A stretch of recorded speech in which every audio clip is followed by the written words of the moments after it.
Myself Shamsur Rahman Swapan ওরফে Allen Swapan সংলাপ দিয়ে শেষ হয়েছিল ওটিটি প্ল্যাটফর্ম চরকির জনপ্রিয় web series myself Allen Swapan. সে সময় অনেকগুলো রহস্য রেখেই শেষ হয়েছিল সিরিজটি।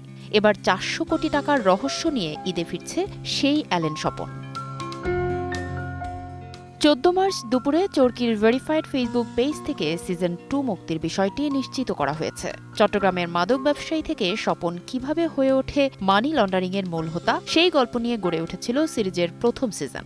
নাম ভূমিকায় অভিনয় করেছেন নাসির উদ্দিন খান। নতুন সিজনে অ্যালেন স্বপন চরিত্রটি আরও ভয়ঙ্কর রূপে হাজির হতে যাচ্ছে বলে জানিয়েছেন অভিনেতা নিজেই।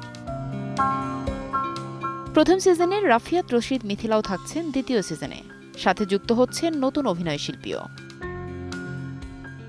শিহাব শাহীনের নির্মাণে দেশের প্রথম spin off series myself Allen Swapan. ২০২৩ সালে চরকিতে সিরিজটি মুক্তির পর মাত্র ৮ দিনে ২ কোটি মিনিট স্ট্রিমিং হয়। এমনকি মাত্র ১০০ ঘণ্টায় ১ কোটি মিনিট স্ট্রিমিংয়ের রেকর্ডও করে সিরিজটি।